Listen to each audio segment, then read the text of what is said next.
नमस्कार. मी सहाय्यक प्राध्यापक भीमाशंकर बिराजदार, इतिहास विभाग किसनवीर महाविद्यालय वाई. सिंधुजन अकॅडमीच्या शतकोत्तर म्हणजे 102वा पुष्प गुंफण्यासाठी मला आमंत्रित करण्यात आलेलं आहे. त्याबद्दल मी त्यांचं मनपूर्वक आभार मानतो. या अकॅडमीचे सर्वेसर्वा डॉक्टर सुजित शिंदे सर व त्यांचे सहकारी पंकज बिसीकर सर यांचं मी पुन्हा एकदा आभार मानतो. आणि आज मी तुमच्या समोर एक इतिहास लेखन क्षेत्रातला आंतरविद्याशाखीय जो विषय आहे तो म्हणजे पर्यावरणाचा इतिहास, की जो एक अलीकडचा एक अत्यंत महत्वाचा असा इतिहास लेखनातला प्रवाह आहे. आणि म्हणून तो इतिहास लेखन प्रवाह नेमका कशा पद्धतीने सामाजिक शास्त्रांमध्ये रूढ झाला, विशेषतः 20व्या शतकात कोणकोणते असे बदल इतिहासाच्या लेखन प्रवाहामध्ये, लेखन पद्धतीमध्ये झालेले आपल्याला दिसून येतात, त्याचा परिणाम म्हणून इतिहासाच्या स्वरूपामध्ये दिवसागणिक दिवसेंदिवस त्यामध्ये बदल होत आहेत. प्राचीन, मध्ययुगीन व ब्रिटिशकालीन इतिहास लेखन व आजच्या उत्तर आधुनिक, ज्याला आपण पोस्ट मॉडर्न म्हणतो, उत्तर आधुनिक कालखंडातील इतिहास लेखन प्रवाह यामध्ये खूप अंतर आहे, खूप फरक किंवा भेद आपल्याला करता येईल.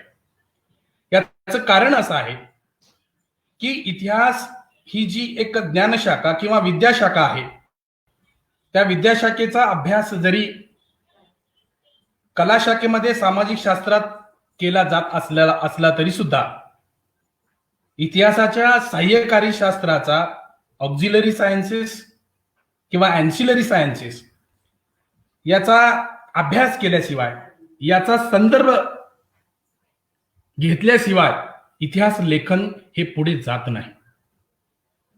E.H. कार नावाच्या एका इतिहासकारांनी खूप महत्वाचं असं विधान इतिहास लेखनासंदर्भात, इतिहास प्रक्रियेबाबत केलेलं आहे. E.H. कार असे म्हणतात, history is unending dialogue between present with the past. म्हणजे वर्तमान काळातील ज्या काही समस्या आहेत, ज्या काही अडचणी आहेत, जे काही प्रश्न आहेत, ते सोडविण्यासाठी आपल्याला भूतकाळामध्ये थोडंसं डोकावून पाहावं लागतं. याचं कारण असं आहे की वर्तमान हा इतका क्षणभंगूर असतो की तो समजण्यापूर्वीच इतिहास जमा होतो. आणि म्हणून वर्तमान काळातील प्रश्न सोडविण्यासाठी, वर्तमान काळातील मानवी जीवन सुलभ करण्यासाठी आपण इतिहासाचा धांडोळा, इतिहासाचा अभ्यास करत असतो, इतिहासाचं अध्ययन करत असतो, इतिहास लेखन करत असतो. आणि म्हणून इतिहासामध्ये जे काळानुरूप त्याचं स्वरूप जे बदलत चाललेलं आहे, त्यामध्ये आणखीन एका मला इतिहासकारांचा उल्लेख करावा असं वाटतो. तो म्हणजे प्रोफेसर ब्युरी नावाचे जे एक इतिहासकार आहेत, ख्यातनाम इतिहासकार. त्यांनी हिस्ट्री इज सायन्स अशा पद्धतीचं विवेचन इतिहासासंदर्भात केलेलं आहे. आता इतिहास हे शास्त्र आहे की कला आहे, तो एक वादाचा विषय जरी असला तरी सुद्धा शास्त्रशुद्ध पद्धतीचा अवलंब इतिहास संशोधनामध्ये, इतिहास लेखनामध्ये अलीकडच्या कालखंडात झालेला आहे. मी या विधानाशी सहमत आहे निश्चितच, की किंवा त्यामध्ये विविध मतमतांतरे असू शकतील, की इतिहासामध्ये 100% वस्तुनिष्ठता येऊ शकत नाही, ज्याला आपण ऑब्जेक्टिव्हिटी म्हणतो. विज्ञानाप्रमाणे 1+1 = 2 हे जे मॅथमॅटिकल सायन्स सांगतं ते इतिहासात आपल्याला सांगता येत नाही. पण तरी देखील आधुनिक संदर्भ साधनांचा चांगल्या पद्धतीने त्याचं सत्यान्वेषण करण्यासाठी किंवा त्याची सत्यानिष्ठता तपासून पाहण्यासाठी आपण एक्सटर्नल आणि इंटरनल क्रिटिसिझम, ज्याला आपण बहिरंग आणि अंतरंग परीक्षण म्हणतो, ते आपण करतो. म्हणजेच थोडक्यात त्या घटने किंवा भूतकालीन ज्या काही घटना आहेत, जी घटिते आहेत, त्या घटनेपर्यंत आपण वस्तुनिष्ठपणे पोहोचण्याचा प्रयत्न करतो. मला वाटतं एवढी व्याख्या म्हणण्यापेक्षा एवढं इतिहासाचं प्रारंभिक प्रास्ताविक आपण इतिहास लेखनासंदर्भात पुरेस आहे. मी तुम्हाला आता लगेचच माझी पीपीटी शेअर करणार आहे. त्यामध्ये मी इतिहास लेखन आणि इतिहास लेखनातील जे काही विविध प्रवाह आहेत,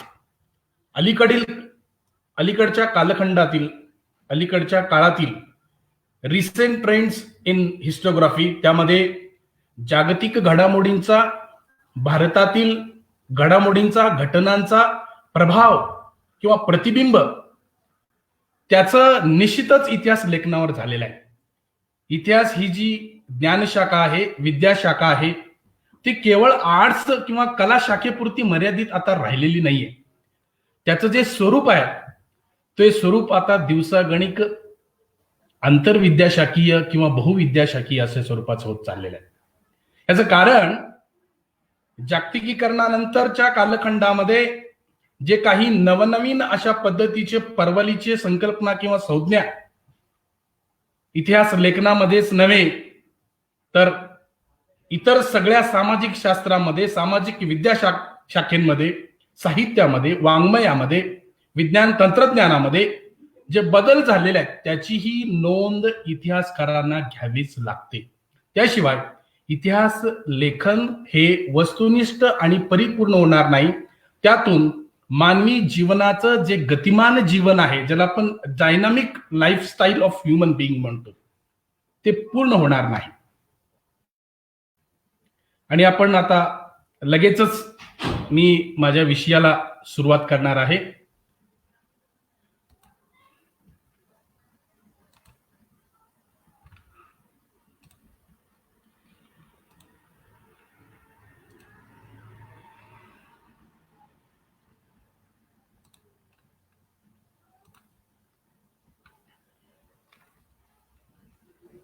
श्रोते हो, माझा आजचा जो विषय आहे तो पर्यावरणाचा इतिहास, एक समकालीन इतिहास लेखन प्रवाह, environmental history, a contemporary trend in historiography.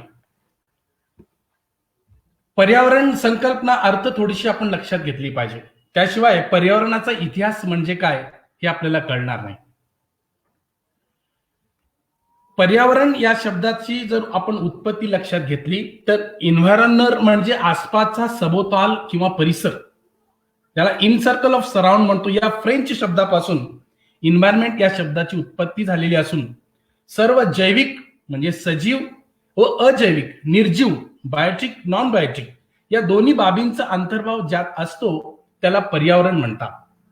एकंदरीत जल, हवा, जमीन यातील संबंध आणि मानवाचा इतर सजीव व निर्जीव घटकांशी असणारा सहसंबंध किंवा आंतरसंबंध, त्यामुळे नैसर्गिक, भौतिक व सामाजिक शास्त्रातील विविध विद्याशाखा किंवा ज्ञानशाखांना एकत्र जोडणारा असा हा विषय आहे. थोडक्यात किंवा तात्पर्य हा एक आंतरविद्याशाखीय किंवा बहुविद्याशाखीय असा विषय आहे, ज्याला आपण इंटरडिसिप्लिनरी म्हणूया किंवा मल्टीडिसिप्लिनरी म्हणूया, किंवा आणखीन आजच्या एपिस्टेमिलॉजिकल कन्सेप्टमध्ये किंवा आजच्या प्रमाण भाषेमध्ये काही ठिकाणी उच्च शिक्षणामध्ये ट्रान्सडिसिप्लिनरी या शब्दाचा अलीकडे प्रयोग होत चाललेला आहे.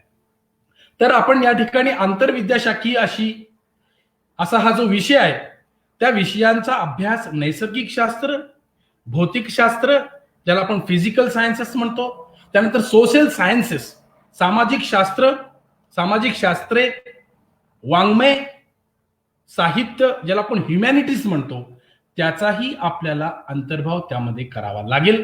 त्याशिवाय पर्यावरणाचा अभ्यास पूर्ण होणार नाही.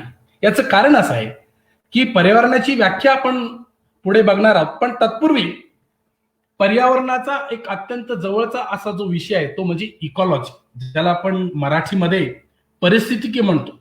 त्याचा आणि पर्यावरणाचा खूप असा घनिष्ठ असा संबंध आहे. मी तर असं म्हणेन की इन्व्हायरमेंट आणि इकॉलॉजी याचा एकत्रितच अभ्यास केला तरच आपल्याला त्याचा सामाजिक शास्त्रामध्ये त्याचा संबंध किंवा त्याचा लिंकेज शोधणे आपल्याला सोपं जाईल.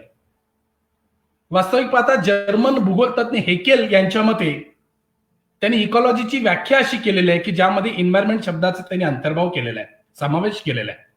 Ecology is a science which deals with man and his environment in which he lives. Human being किंवा मानव, मॅनकाइंड, मानवजात किंवा मनुष्यजात ज्या ठिकाणी या पृथ्वीवर राहतो त्याचा आणि पर्यावरणाचा जो संबंध आहे त्याचा अभ्यास इकॉलॉजीमध्ये केला जातो. इकॉलॉजीमध्ये दोन्ही घटकांचा अभ्यास केला जातो, ज्यामध्ये बायोटिक आणि नॉन बायोटिक, अबायोटिक किंवा नॉन बायोटिक असे म्हटलं जातं, सजीव आणि निर्जीव या दोन्ही गोष्टींचा परस्पर संबंध अभ्यासला जातो. जर आपण मानव जातीचा इतिहास थोडक्यात लक्षात घेतला, मी धावता आढावा घेणार आहे कारण हे पार्श्वभूमी हा मुख्य विषय आपला पुढे आहे. प्रोग्रेशन ऑफ इकॉलॉजिकल हिस्ट्री, ज्याला आपण परिस्थितीचा इतिहास म्हणतो, त्याचा जर प्रवास जर आपण लक्षात घेतला तर हंटर गॅदरर मोड, पिझंट मोड, इंडस्ट्रियल मोड आणि पोस्ट इंडस्ट्रियल मोड अशा पद्धतीने उत्क्रांत होत चाललेला आहे. प्रागैतिहासिक कालखंडामध्ये मनुष्य किंवा मानवजात ही एका ठिकाणाहून दुसऱ्या ठिकाणी भटक्या स्वरूपात राहत होत. हंटर गॅदरर आणि जंगलामध्ये किंवा निसर्गामध्ये उपलब्ध असलेल्या सगळ्या अशा अन्न घटकांचा म्हणण्यापेक्षा प्राण्यांचा, वन्य प्राण्यांचा शिकार करून तो आपला उदरनिर्वाह करत असतो.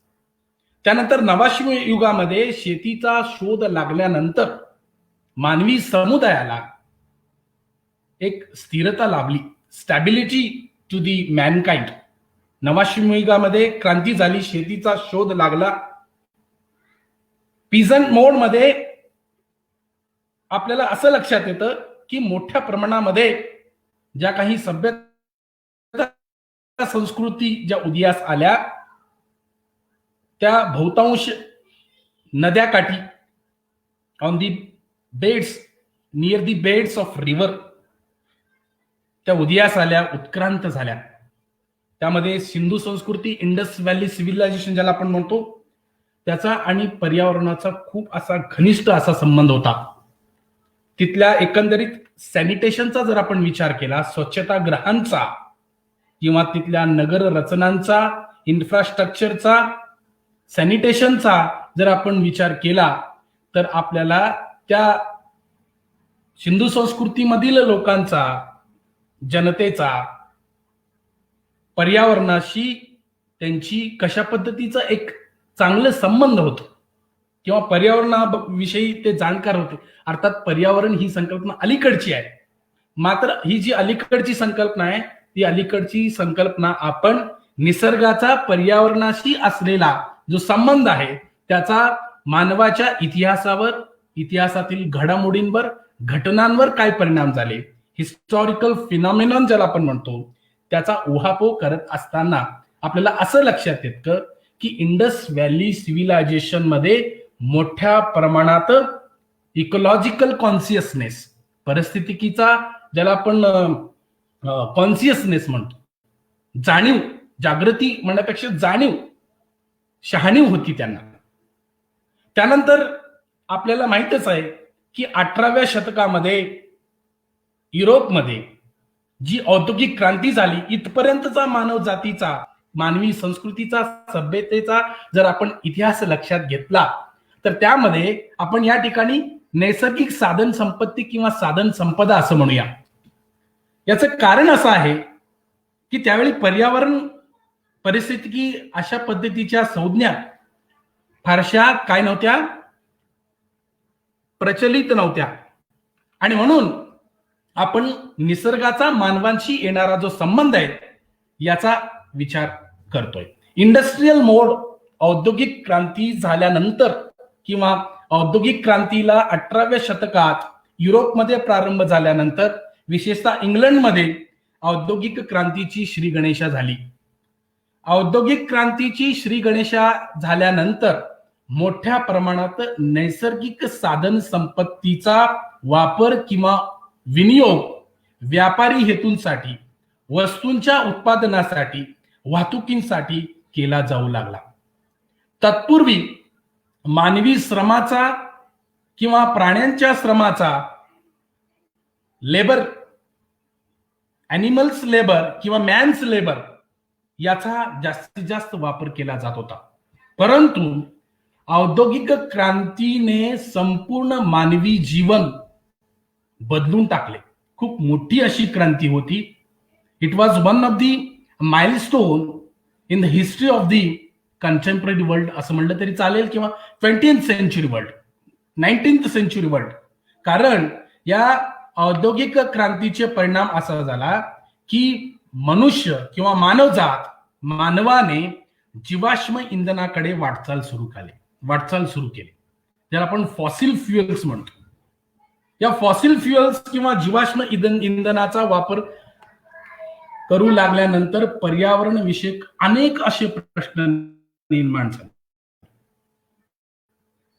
ज्यामध्ये शहरीकरणाचा वेग वाढू लागला. मोठमोठी शहरे उदयास येऊ लागली. कामगारांसारखा एक नवा वर्ग उदयास आला. आहे रे आणि नाही रे असा एक संघर्ष नंतरच्या कालखंडात विशेषतः 20व्या शतकामध्ये सुरुवात झाली. म्हणजे याचा अर्थ औद्योगिक क्रांती झाल्यानंतर पर्यावरण म्हणण्यापेक्षा नैसर्गिक साधन संपत्ती नेमकी कोणाची, त्याच्यावर अधिकार कोणाचा, त्याच्यावर अधिराज्य कोणी गाजवायचा, या संदर्भात विचार मंथन मोठ्या प्रमाणात सुरू झाले. आणि म्हणून आपल्याला असं म्हणता येईल की हा जो इकॉलॉजिकल बेस आहे, तो इकॉलॉजिकल बेस लक्षात घेऊन ज्या काही युरोपियन वसाहतवाल्यांनी अनेक देशांमध्ये आपल्या वसाहती निर्माण केल्या, त्या पाठीमागचा त्यांचा उद्देश नैसर्गिक साधन संपत्ती कशा पद्धतीने ओरबाडता येईल किंवा त्या संपत्तीवर आपण अधिकार गाजवता येईल. अनेक इतिहासकारांनी खूप चांगल्या पद्धतीने, विद्वानांनी, विचारवंतांनी मांडणी केलेली आहे. त्यामध्ये काही इकॉलॉजिकल इम्पेरियलिझम अशा पद्धतीचे शब्दप्रयोग त्यामध्ये येतात. त्यानंतर आपल्याला असं म्हणता येईल की पोस्ट इंडस्ट्रियल मोड जो आहे आता सध्याचा, म्हणजे औद्योगिक क्रांतीनंतरचा जो कालखंड आहे, त्यामध्ये निसर्ग, पर्यावरण व मानवी जीवन यांच्या संबंधामध्ये जे मोठ्या प्रमाणात उलथापालथ किंवा बदल, परिवर्तन घडून येत आहेत, त्यामध्ये मॅनमेड चेंजेस आहेत, मनुष्यनिर्मित बदल आहेत. त्यानंतर नेचर बेस्ड चेंजेस आहेत, निसर्गाधिष्ठित किंवा निसर्गाच्या एखाद्या घटनेतून झालेले परिवर्तन. त्यामध्ये भूकंप असतील किंवा सायक्लोन्स असतील, दुष्काळ असतील, या सगळ्यांचा परिणाम मानवाच्या इतिहासावर, मानवी समुदायावर झाल्याचा आपल्याला दिसून येतो. त्यानंतर आपण थोडक्यात या ठिकाणी बघूया की पर्यावरणाचा इतिहास नेमकं कशाला म्हणायचं. आतापर्यंत मी तुम्हाला थोडक्यात पार्श्वभूमी सांगितली, पर्यावरण नेमकं कशाला म्हणायचं आणि त्याचं इतिहासाशी आपण नाळ कशी जोडायची किंवा त्याचं संबंध कसा आहे, लिंकेज कसं आहे इतिहासाचं. मानवी घटना, प्रसंग, घडामोडी यामध्ये निसर्गाचे सक्रिय प्रभाव, परिणाम, भूमिका यावर विशेष जोर किंवा महत्व या इतिहासाच्या प्रकारामध्ये केला जातो. तत्पूर्वी नव्हता का? अलीकडच्या कालखंडातच या पर्यावरणाच्या इतिहासाचा उगम का झाला? तत्पूर्वी होता, मात्र पर्यावरण ही संकल्पना आपल्याला फारशी ज्ञात नव्हती. आपण नैसर्गिक साधन संपत्ती या अर्थाने त्याचा अभ्यास करत होतो. असं म्हणलं जातं की इतिहासासारख्या नाटकाचं जे सादरीकरण आहे, प्रेझेंटेशन, तो भूगोलाच्या रंगमंचावर केला जातो. Professor A.L. राऊस नावाचे जे इतिहासकार आहेत, ब्रिटिश इतिहासकार, त्यांनी जिओग्राफिकल फिनॉमिनॉन, भौगोलिक घटना किंवा घडामोडी आहेत, त्यांना खूप महत्व दिलेलं आहे इतिहासाच्या अभ्यासामध्ये. त्यांनी इतिहासाची व्याख्याच मुळात भूगोलनिष्ठ अशा पद्धतीचं केलेलं आहे. अर्थात तो इतिहास लेखन क्षेत्रातला विषय आहे. मी माझ्या मूळ विषयाकडे वळतो, कारण हा खूप मोठा असा गहन संशोधनाचा व्यापक सर्वव्यापी असा विषय आहे. याची एक दोन साधी सोपी व्याख्या आपण या ठिकाणी अभ्यासणार आहोत. त्यातली जी पहिली व्याख्या आहे ती व्याख्या अमेरिकेतील एक ख्यातनाम प्रख्यात पर्यावरण इतिहासकार आहेत की ज्यांचं नाव डोनाल्ड ओर्स्टर आहे. त्यांनी पर्यावरण इतिहास, ज्याला आपण एन्व्हायरमेंटल हिस्ट्री म्हणतो, त्याची व्याख्या अशी केलेली आहे: मानवी सभ्यता किंवा संस्कृती व पर्यावरण यामधील सुसंवाद, इंटरॅक्शन असा शब्द वापरलाय. सुसंवाद, नोटोरियस इंटरॅक्शन किंवा कुसंवाद किंवा अशा पद्धतीचं त्यांनी वापरलेलं नाहीये. सुसंवाद अलीकडच्या कालखंडामध्ये आपल्याला असं लक्षात येतं की मोठ्या प्रमाणामध्ये आपला सुसंवाद पर्यावरणाशी न राहता पर्यावरणात मानवाचा जो निरंतर हस्तक्षेप वाढलेला आहे त्याचा परिणाम आपल्याला माहितच आहे की पर्यावरणात खूप मोठ्या अशा पद्धतीच्या उलथापालथी घडून येत आहेत.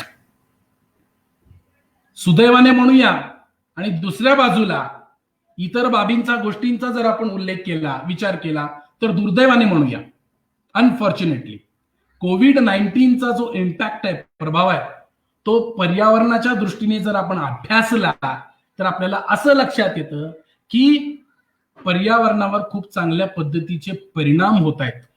कारण प्रदूषण कमी होत चाललेलं आहे, वाहनांचा वापर कमी होत चाललेला आहे, उद्योगधंदे बंद आहेत, उद्योग वाणिज्य ठप्प असल्या कारणामुळे ज्याला आपण इकॉनॉमिक स्लोडाऊन किंवा क्रायसिस पेच प्रसंग, जो सेटबॅक बसलेला आहे, जो हिसका अर्थव्यवस्थेला बसलेला आहे, धक्का अर्थव्यवस्थेला बसलेला आहे, त्याचा परिणाम असं झालेला आहे, साधन संपत्ती किंवा साधन संपदा, नैसर्गिक साधन संपत्ती, त्याचा वापर कमी झाल्या कारणामुळे आज आपल्याला पर्यावरणाचा समतोल कुठेतरी आता पुन्हा आपल्याला चांगल्या पद्धतीने 19व्या शतकातील पर्यावरणीय अशा पद्धतीचा एक जो समतोल आता एन्व्हायरमेंटल बॅलन्स तो पाहायला मिळेल की काय, अशा पद्धतीची आपल्याला आता थोडीशी शंका येऊ लागलेली आहे.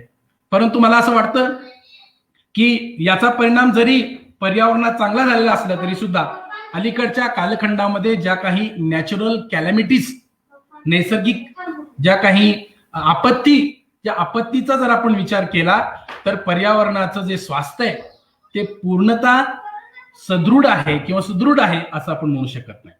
त्यानंतर दुसरे एक जे इतिहासकार आहेत ते जन्माने जरी ऑस्ट्रेलियन असले तरी सुद्धा अमेरिकेतल्या एका ख्यातनाम विद्यापीठात एन्व्हायरमेंटल सायन्स, एन्व्हायरमेंटल हिस्ट्रीचे ते प्रोफेसर आहेत, जॉन मॅकनील नावाचे जे इतिहासकार आहेत. त्यांनी अशी व्याख्या केलेली आहे: history of relations between human societies and the ecosystems, म्हणजे परिसंस्था ऑन विच दे डिपेंडेड. मानवी समुदाय हा मोठ्या प्रमाणात नैसर्गिक साधन संपत्तीवर अवलंबून असतो, कारण मानवाच्या ज्या काही गरजा आहेत, मूलभूत गरजा, त्या भागवण्यासाठी त्यांना त्या इकोसिस्टमवर किंवा परिसंस्थेवर अवलंबून राहावेच लागते. मग तो व्हेजिटेरियन असो किंवा नॉन व्हेजिटेरियन असो, शाकाहारी किंवा मांसाहार किंवा त्याचा आहार मिश्राहारी ज्याला आपण म्हणतो. थोडक्यात आपल्याला असं म्हणायचं आहे की पर्यावरणाचा मानवी समुदायाशी, मानवी घडामोडींशी, घटनांशी घनिष्ठ किंवा खूप जवळचा असा संबंध आहे.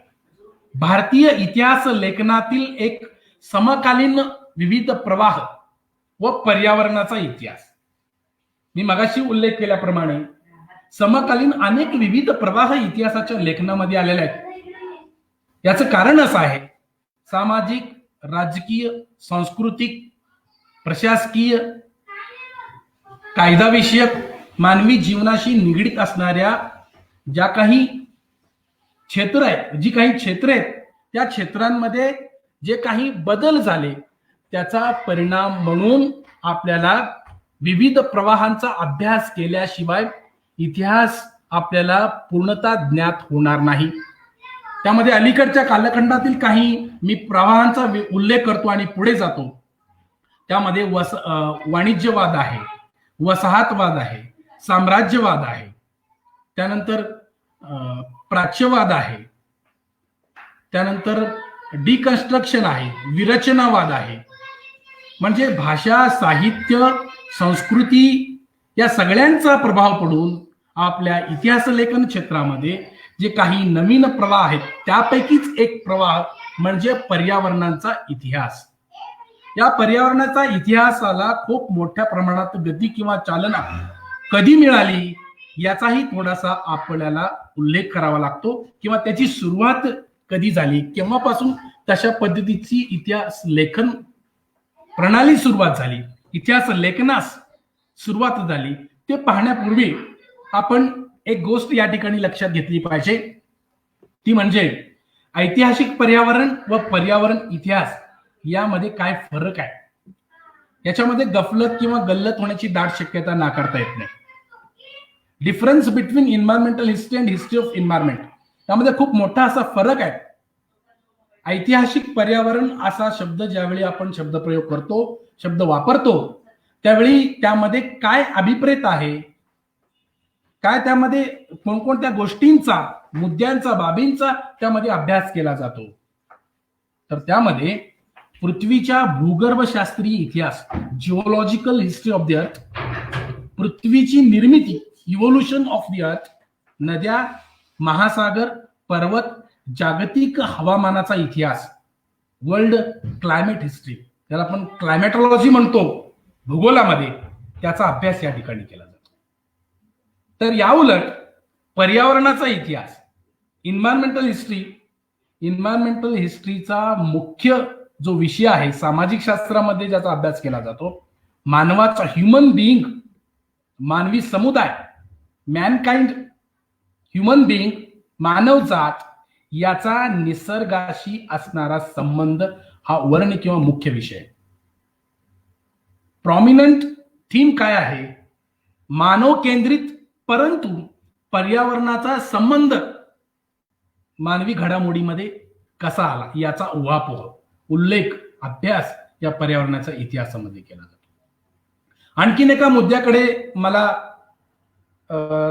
सगळ्यांची थोडीशी म्हणजे सगळ्यांबरोबर एक मुद्दा चर्चा करावा असं वाटतं.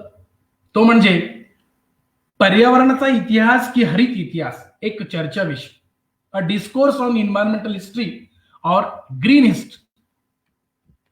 अलीकडच्या कालखंडामध्ये green marketing, green banking, green economy, green politics अशा पद्धतीचे शब्द परवलीचे झालेले आहेत. अशा पद्धतीच्या संज्ञा, संकल्पना, शब्द नेहमीच आपल्या कानावर पडतात, ऐकण्यात येतात, वाचनात येतात. तत्पूर्वी तो ग्रीन शब्द इतिहासामध्ये कधी आला याचाही थोडासा मला या ठिकाणी त्याचा उल्लेख करावा असं वाटतं. क्लीव पॉन्टिंग नावाचे एक ब्रिटिश सनदी अधिकारी आहेत आणि एक चांगले इतिहासकारही होते असं आपल्याला म्हणता येईल, की ज्यांनी काळाची पावले ओळखून एक अत्यंत महत्वाचा असा ग्रंथ त्यांनी लिहिलेला आहे. त्या ग्रंथाचं शीर्षक आहे a green history of the world. 1991 मध्ये, 1991 हे वर्ष खूप महत्वाचं आहे.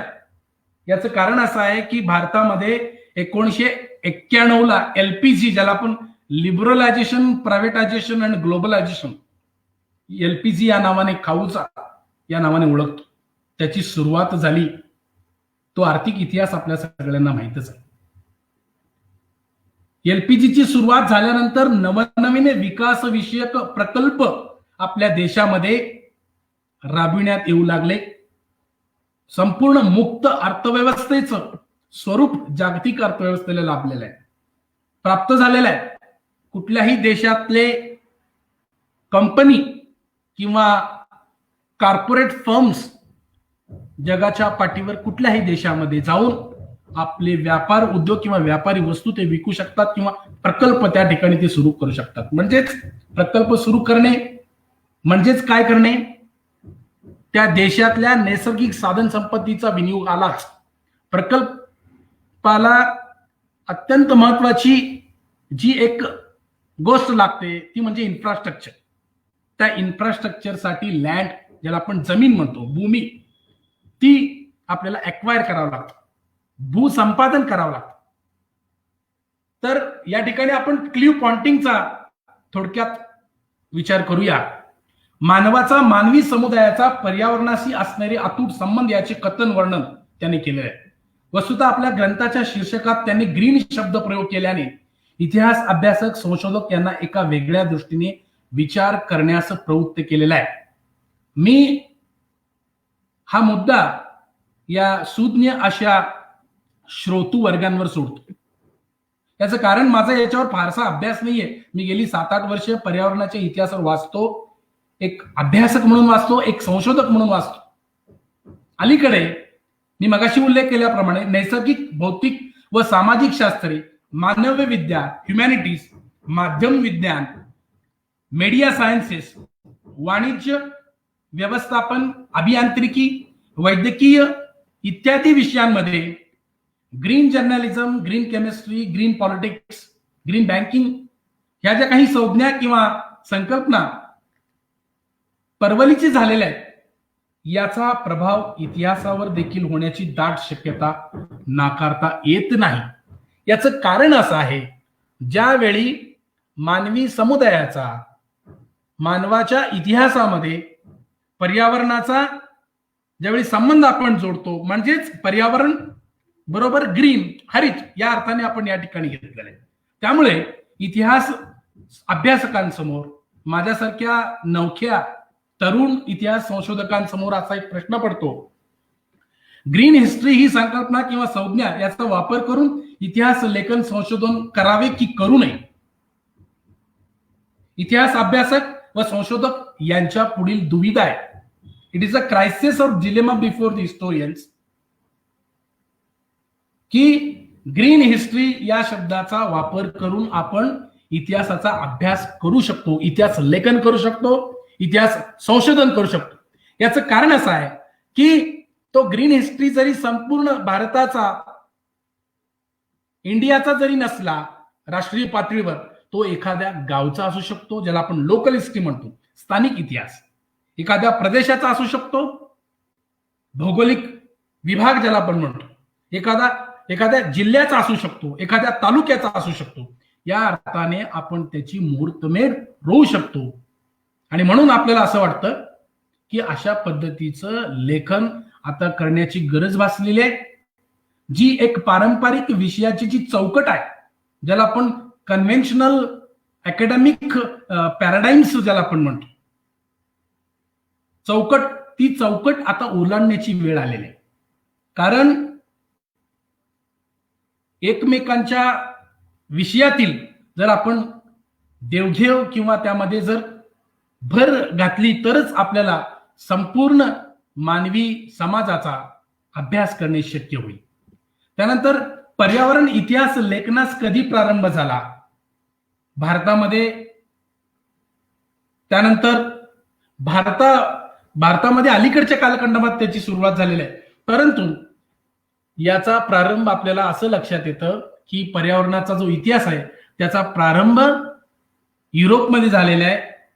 युरोप पूर्वी अमेरिकेतही थोडाफार प्रयत्न झालेला आहे, मात्र युरोपचा धागा पकडून मोठ्या प्रमाणात अमेरिकेत पर्यावरणाचा इतिहास हा एक रुळलेला सर्वमान्य असा ट्रेंड आहे, widely accepted trend in the contemporary historiography, that is environmentalist. तर मग आपण पर्यावरणाच्या इतिहासाचा प्राचीन भारतातील इतिहासाशी कसा संबंध जोडायचा, कारण पर्यावरण, परिस्थितिकी हे जे विषय आहेत ते विषय अलीकडच्या कालखंडात दिलेत. त्यामुळे थोडीशी आपण ऐतिहासिक पार्श्वभूमी लक्षात घेऊया. प्राचीन कालखंडामध्ये ज्याला आपण ऐतिहासिक भूगोल म्हणतो, हिस्टॉरिकल जिओग्राफी, त्यामध्ये मोठ्या प्रमाणात बहुतांश आपल्याला पर्यावरणाची परिस्थितिकी, नैसर्गिक साधन संपत्ती आणि त्याचा मानव जातीच्या, मानवी समुदायाच्या, विविध समुदायाच्या इतिहासावर कोणकोणते परिणाम झाले याचा उहापोह आपल्याला विविध ऐतिहासिक साहित्यामध्ये मिळतो. इतिहासाचे भूगोलनिष्ठ वर्णन विवेचन, त्यामध्ये आपल्याला प्रामुख्याने विचार करावा लागतो प्राचीन कालखंडातील, प्राचीन काळातील परकीय प्रवासी, foreign travellers during ancient periods, त्यामध्ये चायनीज आहेत, ग्रीक आहेत, त्यानंतर मध्यकालीन अरब प्रवासी आहेत.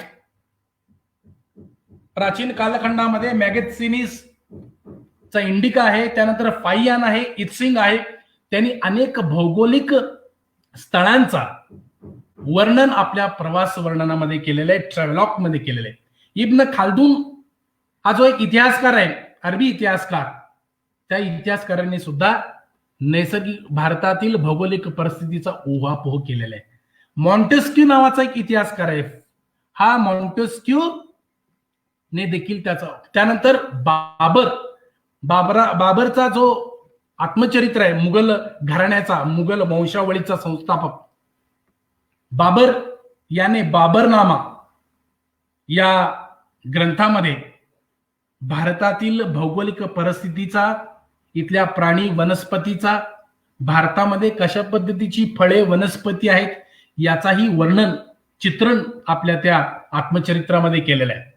एक अत्यंत महत्वाचा असा जो एक स्कूल आहे यानंतरचा, की जो 1929 मध्ये म्हणजे 20व्या शतकाच्या 3ऱ्या दशकामध्ये या स्कूलने एक महत्वाची अशी इतिहास लेखन परंपरेमध्ये फेरबदल करण्याचा निर्णय घेतला. फेरबदल म्हणण्यापेक्षा शास्त्रशुद्ध पद्धतीने अनेल स्कूल्स इतिहासकारांनी पारंपरिक पद्धतीने इतिहासाचं चित्रण, रेखाटन, संशोधन, की ज्यामध्ये राजकीय इतिहास, युद्ध, तह, राजनैतिक संबंध याच्या पलीकडे जाऊन, ज्याला आपण पारंपरिक चौकट म्हणतो, त्या पारंपरिक चौकटीला छेद देण्याचा पहिला प्रयत्न या अनेल्स स्कूल इतिहासकारांनी केलेला आहे. वास्तविक पाहता जगाच्या इतिहासामध्ये इतिहास लेखन शास्त्राचा थोडक्यात आपण मागोवा घेतला तर आपल्याला असं लक्षात येतं की त्यामध्ये अनेक स्कूल आहेत. त्यामध्ये केम्ब्रिज स्कूल आहे, ऑक्सफर्ड स्कूल आहे, तशाच पद्धतीचा एक अनेल्स स्कूल आहे. अनेल्स हे एक जर्नल आहे, एक संशोधन पत्रिका आहे फ्रान्समधील. या संशोधन पत्रिकेचे जे संपादक आहेत, की त्यामध्ये लेख लिहिणारे, जे चालवणारे जे आहेत, त्यांनी पारंपरिक इतिहास लेखनाला छेद देऊन त्यांनी जे काही सहाय्यकारी शास्त्रे आहेत इतिहासाची, त्यामध्ये भूगोल आहे, मानववंशशास्त्र आहे, त्यानंतर सायकोलॉजी आहे, मानसशास्त्र आहे, इकॉनॉमिक्स आहे, अर्थशास्त्र आहे, राज्यशास्त्र आहे, या सगळ्या विषयाला धरून एक सर्वसमावेशक अशा पद्धतीचा, ज्याला आपण कॉम्प्रिहेन्सिव्ह हिस्ट्री म्हणतो, त्या कॉम्प्रिहेन्सिव्ह हिस्ट्री लिहिण्याचा प्रयत्न केला, ज्यातून क्लायमेट हिस्ट्री, ज्याला आपण हवामानाचा जो इतिहास आहे, तो इतिहास जगामध्ये प्रथमतः या अनेल्स स्कूल इतिहासकारांनी लिहिलेला आहे. डॉक्टर शांता कोटेकर यांनी त्यांच्या इतिहास तंत्र व तत्वज्ञान या ग्रंथामध्ये खूप चांगल्या पद्धतीने याचा उहापोह उल्लेख केलेला आहे. त्या म्हणतात की हिस्ट्री ऑफ टोटॅलिटीज नावाची त्यांनी कन्सेप्ट वापरलेली आहे. त्या टोटॅलिटीज म्हणजे काय? मानवी विद्या केवळ सामाजिक शास्त्रामध्ये इतिहासाचं असणारं जे पारंपरिक स्वरूप आहे, त्या स्वरूपाच्या बाहेर काढून इतिहासाला अनेक सहाय्यकारी शास्त्रांचा किंवा सहाय्यकारी शास्त्रातील अनेक साधनांचा, सोर्सेस ज्याला आपण म्हणतो, त्या सोर्सेसचा वापर करून इतिहासाचं लेखन केलं तरच मानवी जीवनाचं यथार्थ दर्शन, यथार्थ चित्रण, यथार्थ विवेचन इतिहासामध्ये होईल. अशा पद्धतीची मांडणी या अनेल्स स्कूल इतिहासकारांनी केली. याचा परिणाम असा झाला की त्या संपादकांना अनेकांचे रोष ओढावून घ्यावे लागले. अनेक संपादकांनी त्यामध्ये राजीनामा दिल्याचं देखील आपल्याला असं लक्षात येतं. त्यामध्ये लुसियन फावरे आहेत, फर्डिनांड ब्रॉडेल आहेत, जॉन ब्रॉडेल आहेत. म्हणजे अशा पद्धतीचे जे काही अनेल्स स्कूल इतिहासकार आहेत, त्या इतिहासकारांनी पर्यावरण इतिहास लेखनास चालना दिलेली होती. त्याचा परिणाम असा झाला की नंतरच्या कालखंडात विशेषतः वसाहतकालीन भारतामध्ये ब्रिटिशांच्या कालखंडामध्ये रिचर्ड ग्रो नावाचा जो इतिहासकार आहे की ज्याने ग्रीन इम्पेरियलिझम नावाचा ग्रंथ लिहिलाय, हरित साम्राज्यवाद, ट्रॉपिकल क्लायमेट अशा पद्धतीचं, म्हणजे हे जे उष्णकटिबंधीय क्लायमेट कशा पद्धतीचा आहे, त्यामध्ये अल निनोचा प्रभाव कसा पडतो, मान्सून ज्याला आपण पर्जन्य प्रेसिपिटेशन याच्यावर त्या अल निनोचा प्रभाव कसा पडतो याचा उहापोह रिचर्ड ग्रोने ग्रीन इम्पेरियलिझमवर केलेला आहे. साधन संपत्तीला केंद्रबिंदू मानून त्याचा त्यांनी साम्राज्यवादाशी धागा जोडण्याचा प्रयत्न केलेला आहे. त्यानंतर अमेरिका, युरोप यामधील जर आपण लेखन लक्षात घेतलं, अर्थात फ्रान्स युरोपमधीलच एक महत्वपूर्ण राष्ट्र आहे, देश आहे. तर अमेरिकेचा जर आपण विचार केला, अमेरिकेमध्ये देखील खूप अशा पद्धतीचं पायोनिरिंग, ज्याला आपण अग्रगण्य अशा पद्धतीचं अग्रणी लेखन या इतिहास लेखनामध्ये झालेलं आहे. त्यातले एक ख्यातनाम इतिहासकार आहेत रॉड्रिक नॅश. त्यांनी वाइल्डरनेस अँड अमेरिकन माइंड नावाचं पुस्तक 1967 मध्ये लिहिलेलं आहे. त्यानंतर डोनाल्ड ओर्स्टर की ज्याचा उल्लेख मगाशी आलेला आहे. त्यानंतर अल्फ्रेड कॉस्बी कोलंबियन एक्सचेंज नावाचा ग्रंथ लिहिलेला आहे की ज्याने इकॉलॉजिकल इम्पिरियलिझम नावाचं कन्सेप्ट कॉइन केलेलं आहे. रिचर्ड ग्रो ब्रिटिश इतिहासकार, ग्रीन इम्पेरियलिझम. रिचर्ड ग्रो ग्रीन इम्पेरियलिझम या ग्रंथामध्ये अशी मांडणी करतात की ब्रिटिशांच्या कालखंडामध्ये निसर्गाचं खूप मोठ्या प्रमाणात संवर्धन झालेलं आहे, जतन झालेलं आहे, कॉन्झर्वेशन ऑफ द इन्व्हायरमेंट, विशेषतः फॉरेस्ट रिसोर्सेस, जंगल संपत्तीच.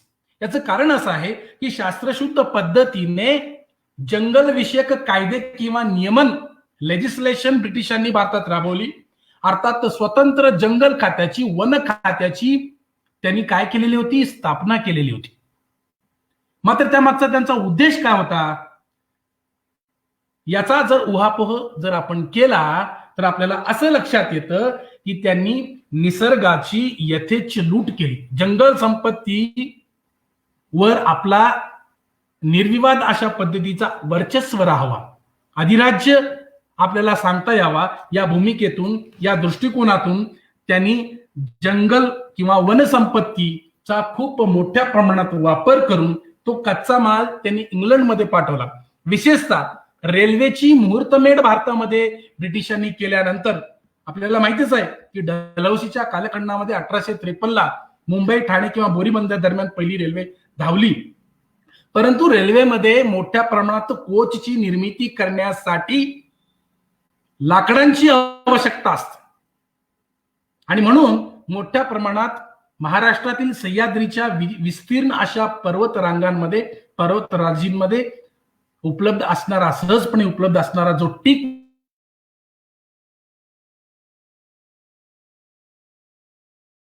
तोड, वृक्षतोड मोठ्या प्रमाणात झालेला आहे आणि म्हणून तो सुवर्णयुग म्हणजे नैसर्गिक साधन संपत्तीच्या दृष्टिकोनातून, जंगल संपत्तीच्या संवर्धनाच्या दृष्टिकोनातून तो सुवर्णयुग नव्हता, अशा पद्धतीचं मत भारतातील ख्यातनाम इतिहासकार, पायोनियरिंग हिस्टोरियन्स, विद्वान रामचंद्र गुहा व माधव गाडगीळ या जोडीने केलेला आहे.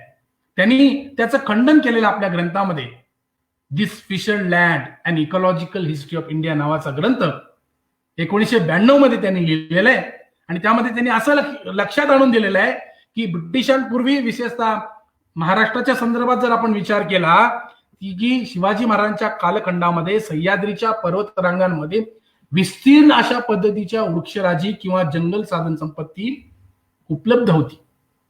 परंतु ज्यावेळी आपल्या ह्याच्यासाठी जहाज बांधणीसाठी शिवाजी महाराजांनी मोठ्या प्रमाणात लाकडाची ज्यावेळी त्यांना गरज भासली त्यावेळी मात्र महाराजांनी कान्होजी आंग्रेंना असा आदेश दिलेला आहे, त्यासाठी तुम्ही वेगळ्या पद्धतीने कम्युनिटी फॉरेस्ट, ज्याला आपण सामुदायिक जंगल संपत्ती म्हणतो, सामूहिक जंगल संपत्ती, त्याची सुरुवात करा. आणि म्हणून त्याची सुरुवात कान्होजी आंग्रेंनी केलेली आहे. कोकणामध्ये खास जहाज बांधणीसाठी ज्या लाकडांची गरज आहे त्याची लागवड मोठ्या प्रमाणात, टीक वूडची लागवड, सागाची लागवड कोकणामध्ये रत्नागिरी जिल्ह्यात केलेलं आहे. मात्र ब्रिटिशांनी त्याचा कुठेच आपल्या गॅझेटियरमध्ये उल्लेख केलेला नाही. त्यानंतर आपण पुढे जाऊया की औद्योगिक क्रांतीनंतर मात्र आपल्याला या इतिहास लेखन प्रवाहाला मोठ्या प्रमाणात गती मिळाल्याचं आपल्याला दिसून येतं. त्यामध्ये रिचेल कार्लसन नावाच्या एक अमेरिकन मरीन बायोलॉजिस्ट आहेत. त्यांनी एक अत्यंत महत्वाचा असा ग्रंथ लिहिलेला आहे. त्या ग्रंथाचं नाव आहे द सायलेंट स्प्रिंग. 1962 मध्ये ते ग्रंथ लिहिलेलं आहे. पोस्ट इंडस्ट्रियल पिरियड मधला हा ग्रंथ आहे द सायलेंट स्प्रिंग. या विदुषी या रिचेल कार्सन नावाच्या महिलेनं काय केलेलं आहे की त्यांनी औद्योगिक क्रांतीनंतर मोठ्या प्रमाणात केमिकल फर्टिलायझर्स, रासायनिक खतांचा, बी बियाणांचा वापर जो वाढला, तो वाढल्या कारणामुळे त्याचा परिणाम पर्यावरणाच्या विध्वंसावर होतो, पर्यावरणाच्या समतोलावर होतो, नैसर्गिक साधन संपत्तीचा नाश होतो, क्षय होतो, विनाश होतो. आणि म्हणून जे काही हजार्डस, जे काही केमिकल्स आहेत, धोकादायक ज्या काही रसायने आहेत, रासायनिक घटक आहेत, त्याचा वापर कमी करण्यात यावा. विशेषतः डीडीटीच्या फवारणीमुळे संपूर्ण अशा प्राणी व वनस्पतीवर त्याचे कोणते परिणाम होतात, कृषी व्यवस्थेवर त्याचा काय परिणाम होतो, याची सडेतोड मांडणी या रिचेल कार्सन नावाच्या विदुषीने केलेला आहे. आणि म्हणून द सायलेंट स्प्रिंग नावाचं हे जे ग्रंथ आहे, हे ग्रंथ पर्यावरण चळवळीच्या, म्हणजे भारताच्या पर्यावरण चळवळीतल्या बाबतीत म्हणत नाही मी, जागतिक पर्यावरण चळवळीतील पर्यावरण चळवळीचा बायबल समजला जातो. त्यानंतर डोनाल्ड ह्युजेस नावाचा एक इतिहासकार आहे. त्यांनी what is environmental history and environmental history of the world अशा पद्धतीचे 2 महत्वाचे ग्रंथ लिहिले आहेत. त्यामध्ये एन्व्हायरमेंटल हिस्ट्री म्हणजे काय आणि त्याची गरज काय आहे, आजच्या आधुनिक कालखंडामध्ये समकालीन जगाला त्याची गरज काय आहे याची मांडणी केलेली आहे. मगाशी जॉन मॅकलिन या इतिहासकाराचा उल्लेख केला. ते जरी ऑस्ट्रेलियन असले तरी सुद्धा ते अमेरिकेत प्राध्यापक आहेत. त्यांनी environmental history as if nature existed, जर निसर्ग अस्तित्वात राहिला तरच आपण एन्व्हायरमेंटल हिस्ट्री लिहू शकतो, अशा पद्धतीचं शीर्षक त्यांनी लिहिलेलं आहे. याचा प्रभाव असा झाला की अशा पद्धतीने जागतिक स्तरावर सर्वमान्य हा प्रवाह सर्वमान्य झाल्यानंतर इतिहास लेखन क्षेत्राला एक वेगळा आयाम मिळाला. एक वेगळा आयाम मिळाल्या कारणामुळे भारतात देखील त्याचा आपल्याला आपल्या इतिहासकारांना, संशोधकांना, विद्वानांना त्याची दखल घ्यावी लागली. मी मगाशी उल्लेख केला होता माधव गाडगीळ व रामचंद्र गुहा हे पायोनियरिंग हिस्टोरियन्स आहेत, पायोनियरिंग विद्वान आहेत या पर्यावरण इतिहास लेखनातले. भारतातील पर्यावरण इतिहास लेखन व इतिहासकार यामध्ये यांचं स्थान खूप मोठं आहे. यांना वगळून आपण भारतीय पर्यावरण चळवळीचा, पर्यावरणाचा इतिहास अभ्यासू शकत नाही, अशी मोठी अशी त्यांची कामगिरी या क्षेत्रामध्ये.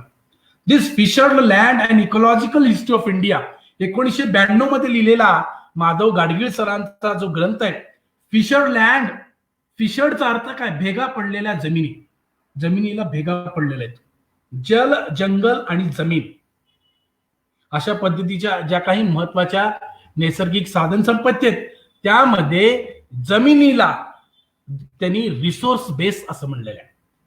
त्या रिसोर्स बेस आधार, ज्याला आपण साधन संपत्तीचा आधार म्हणतो, त्या साधन संपत्तीला आधार मानून त्यांनी संपूर्ण भारताचा इतिहास रेखाटण्याचा प्रयत्न केलेला आहे. कोणकोणत्या कालखंडामध्ये कशा पद्धतीने या रिसोर्स बेसमध्ये बदल होत गेले आणि त्याचा परिणाम एकंदरीत मानवाच्या सामाजिक, आर्थिक, सांस्कृतिक, राजकीय, कला या क्षेत्रात कशा पद्धतीने झाले याचा त्यांनी उहापोह खूप चांगल्या पद्धतीने केलेला आहे. तर या विषयामध्ये जर कोणाला आवड असेल तर त्यांनी निश्चितच हे ग्रंथ अवश्य वाचावे असं मी सगळ्या श्रोत्यांना आवाहन करतो. त्यामध्ये आणखीन एक महत्वाची अशी टर्म त्यांनी त्यामध्ये वापरलेलं आहे, इकॉलॉजिकल रिफ्युजीज. इकॉलॉजिकल रिफ्युजीज हे टर्म कशासाठी त्यांनी वापरलेलं आहे, शहरीकरणाचा वेग वाढल्यानंतर शहरीकरणाचा ओघ भारतामध्ये खूप मोठ्या प्रमाणात अलीकडच्या कालखंडात विशेषतः 20व्या शतकाच्या शेवटच्या दशकामध्ये झाल्याचा आपल्याला दिसून येतो. आणि म्हणून जो नेचर बेस्ड म्हणजे निसर्गावर आधारित ज्यांचं उदरनिर्वाह चालत असेल, त्यामध्ये विशेषतः ट्रायबल कम्युनिटीज, आदिम समाज किंवा आदिवासी समुदायाचा आपल्याला उल्लेख करावा लागतो. त्यानंतर महिलांचा उल्लेख करावा लागतो, विमेन, की त्यामुळे महिलांवर खूप मोठ्या प्रमाणात त्याचे परिणाम झालेले आहेत, विशेषतः उपेक्षित त्या झालेल्या आहेत. आणि म्हणून त्या ज्यावेळी शहरामध्ये रोजगाराच्या आशेने, उदरनिर्वाहाच्या आशेने ज्यावेळी शहरामध्ये पलायन करतो किंवा मायग्रेशन करतो, स्थलांतर करतो हा वर्ग, तो त्यावेळी शहरामध्ये मजूर म्हणून काम करतो. त्याला कुठेही निवास मिळत नाही. शहरामध्ये निवासाची गंभीर अशी समस्या निर्माण होते. आणि म्हणून ते शहरामध्ये इकॉलॉजिकल रिफ्युजीज म्हणून ते ओळखले जावेत, अशा पद्धतीची मांडणी माधव गाडगीळ सरांनी केलेली आहे. त्यानंतर रामचंद्र गुहा सरांनी एन्व्हायरमेंटलिझम ग्लोबल हिस्ट्री नावाचा जो ग्रंथ आहे तो 2006 मध्ये लिहिलेला आहे. जागतिक इतिहासाचा धांडोळा किंवा धावता आढावा त्यांनी त्यामध्ये घेतलेला आहे. आणखीन एक दोन महत्वाचे दक्षिणेकडील इतिहासकार आहेत, एक उत्तरेकडील आहेत आणि त्यामध्ये एक दक्षिणेकडील इतिहासकार आहेत. महेश रंगराजन व एस शिवरामकृष्णन यांनी 2 खंडामध्ये 2 व्हॉल्युम्स इंडियाज इकॉलॉजिकल हिस्ट्री नावाचा ग्रंथ लिहिलेला आहे. त्या ग्रंथामध्ये त्यांनी विविध थीम्स, विविध आयाम, विविध पैलू, विविध विषय त्यामध्ये त्यांनी हाताळलेले. अगदी प्राचीन कालखंडामध्ये नॅचरल रिसोर्सेस कशा पद्धतीचं होतं, वन्य किंवा जंगली प्राणी व मानवाचे कशा पद्धतीने संघर्ष झाले, का त्याचे संबंध कशा पद्धतीचे होते. एलिफंट इन अर्ली इंडिया, विशेषतः मौर्य कालखंडामध्ये कशा पद्धतीच्या या नैसर्गिक साधन संपत्तीचं संवर्धन जतन केलं जात होतं, याचा ओहापोह रोमिला थापर या ख्यातनाम इतिहासकारांनी त्यांचं एक चॅप्टर, त्यांचं एक संपादित प्रकरण याच्यामध्ये ग्रंथामध्ये आहे, इंडियाज इकॉलॉजिकल हिस्ट्रीमध्ये. त्यामध्ये त्यांनी खूप चांगल्या पद्धतीने त्याचा ओहापोह केलेला आहे. आता आपण वळूया भारतातील पर्यावरण इतिहास लेखन, एक समकालीन लेखन प्रवाह व त्यातील विषय कोणकोणते होते. Indian environmental histography, a contemporary trend and its themes कोणकोणते होते. भारतीय इतिहासातील पर्यावरणाचे चित्रण किंवा रेखाटन, delineation of environment and ecology during ancient times. तर त्यामध्ये आपल्याला प्राचीन काळाचा उल्लेख करावा लागतो, मध्ययुगीन काळाचा उल्लेख करावा लागतो ऐतिहासिक पार्श्वभूमी घेण्यापूर्वी, कारण पर्यावरण हा जो विषय हा अलीकडचा आहे. प्राचीन भारताचा जर आपण उल्लेख केला तर आपल्याला असं सांगता येतं की इकॉलॉजी आणि एन्व्हायरमेंट, पर्यावरण व परिस्थितिकी आणि मानवाचा खूप चांगले असे सुसंवाद होता. पर्यावरणाचा कुठेही समतोल ढासळल्याची उदाहरणे फारशी इतिहासामध्ये आपल्याला दिसून येत नाहीत. विशेषतः सिंधू किंवा वैदिक सभ्यतेमध्ये आपल्याला असं लक्षात येतं की सिंधू संस्कृतीच्या ऱ्हासाच्या संदर्भात अलीकडच्या कालखंडामध्ये जे संशोधन झालेलं आहे, त्या संशोधनामध्ये काही इतिहासकारांनी, काही पुरातत्व शास्त्रज्ञांनी अशा पद्धतीचे अलीकडे सिद्धांत मांडलेले आहेत की सिंधू संस्कृतीचा ऱ्हास कशामुळे झाला, तर इकॉलॉजिकल इम्बॅलन्स झाला, परिस्थितीचा किंवा पर्यावरणाचा समतोल ढासळला, नद्यांनी आपले मार्ग बदलले आणि म्हणून सिंधू संस्कृतीचा नाश झाला, अशा पद्धतीचं मत मांडलेलं आहे. त्यातले एक विद्वान आहेत, आर.एल. रेक्स नावाचे विद्वान, water, weather and prehistory नावाचा ग्रंथ लिहिलेला आहे. त्यांनी ecological imbalance is one of the biggest reason to the downfall of Indus valley civilisation, अशा पद्धतीची मांडणी त्यांनी त्यामध्ये केलेली आहे. त्यानंतर मौर्य काळाचा जर आपण उल्लेख केला तर मौर्य काळ हा पर्यावरणाच्या दृष्टीने सुवर्णयुग होता असं मी म्हणेन. याचं कारण असं आहे, सम्राट अशोक यांनी, आपल्याला असं लक्षात येतं की सम्राट अशोकाच्या प्रशासन व्यवस्थेचा किंवा एकंदरीत त्याच्या राजकीय धोरणाचा जर आपण उल्लेख केला, विचार केला, तर आपल्याला असं लक्षात येतं की प्रशासन व्यवस्थेमध्ये त्यांनी जंगल किंवा वन विभागासाठी एक सेपरेट विभाग त्यांनी स्थापन केलेला होता. त्याचबरोबर प्राणी हत्या, स्लॉटर ऑफ अॅनिमल्स, त्याच्यावर बंदी घातली. जगाच्या इतिहासातले पहिले राजे की ज्यांनी प्राणी हत्येवर बंदी घातली ते म्हणजे सम्राट अशोक, की ज्या सम्राट अशोकाचा उल्लेख भारताच्या माजी पंतप्रधान स्वर्गीय इंदिरा गांधी यांनी स्टॉकहोमच्या परिषदेत त्याचा उल्लेख केला. अशा पद्धतीची एक मोठी परंपरा आपल्या देशामध्ये आहे. पर्यावरणाशी खूप चांगल्या पद्धतीचं आपण संवर्धन जतन केलेलं आहे. तशा पद्धतीची संस्कृती, संस्कार आपल्या देशामध्ये आहेत. म्हणजे थोडक्यात काय आहे, इकॉलॉजिकल बॅलन्स आपल्या ह्याच्यामध्ये आहे. इकॉलॉजिकल बॅलन्स प्रस्थापित करण्यासाठी आपल्या देशामध्ये खूप चांगल्या पद्धतीने आपण नियोजन करतो. याचा उल्लेख नेहमीच आपण जागतिक पातळीवर आपले राज्यकर्ते करत असतात. मात्र आपल्याच देशामध्ये पर्यावरणाची अवस्था कशी आहे हा एक खूप मोठा संशोधनाचा विषय आहे.